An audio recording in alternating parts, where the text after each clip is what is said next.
Hey, we're at IBC 2019. I've just made my way over to the Canon stand to talk to Paul about the very exciting new C500 Mark II.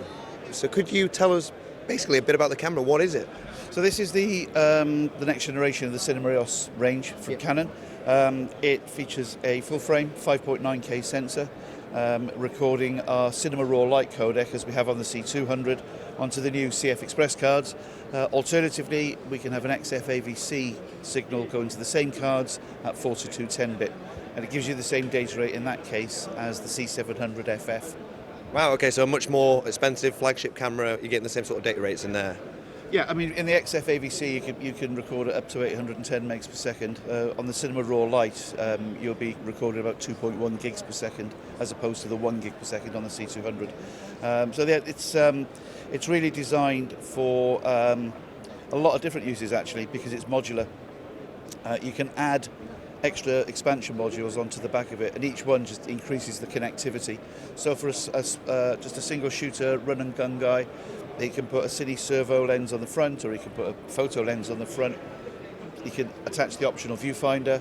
He's got the grip, and it works in the same way as a handheld camera does with any of the other Cinema EOS, with the added advantage now, for the first time, of electronic image stabilization to either augment or in certain cases replace the optical that you get in the lens anyway. So we've got 5-axis image stabilization going on in there as well. And what's the actual sensor in there? Is it the same sensor as the C700? As the C700 full frame, yeah. Wow. So this is why it's the 5.9K. And the nice thing is that you are actually using the full sensor. So even if you decide you want to record 4K RAW, which you can, or 2K RAW, which you can, or 4K XF-AVC, you still actually capture at 5.9K. So you're utilising the entire image capturing space of the sensor, which is giving you better image quality overall, because at the end of the day, you don't broadcast a spec sheet, you broadcast an image, and it's what that image looks like on the screen is the important thing. And I noticed as well that the mount is actually user interchangeable, is it? Right, yeah. So this is again another first for the Cinema EOS range. We've always offered the service of getting your mount changed through one of our service centres, but for the first time the user can do this. It's 4 bolts. One of our users who's been shooting some stuff on this time last week actually said it can be done in 15-20 minutes. It's 4 bolts, you take the mount off, you put the mount on.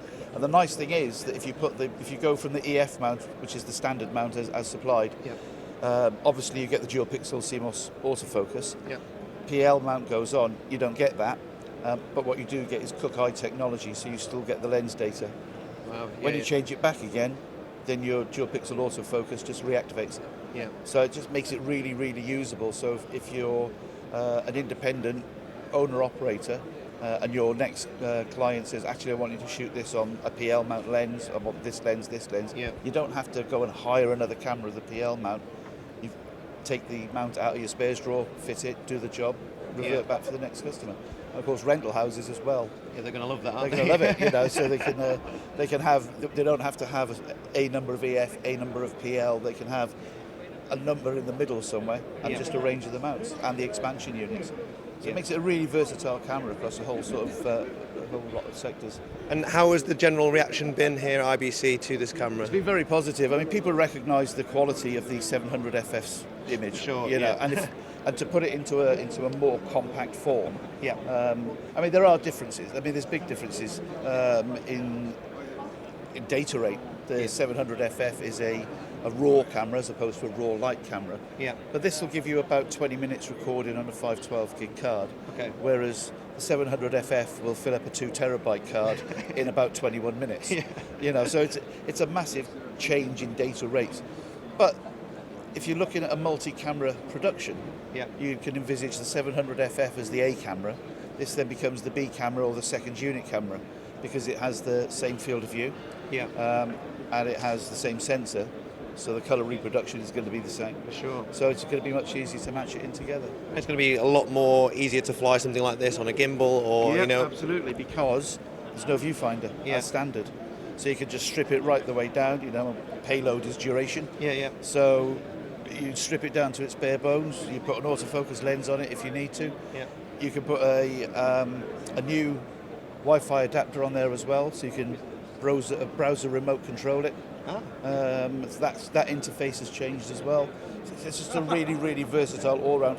Yes, higher end production values, but certainly going to be a useful tool, I think, for a lot of guys for a lot of time to come. Thank you very much, Paul. No problem. Pleasure.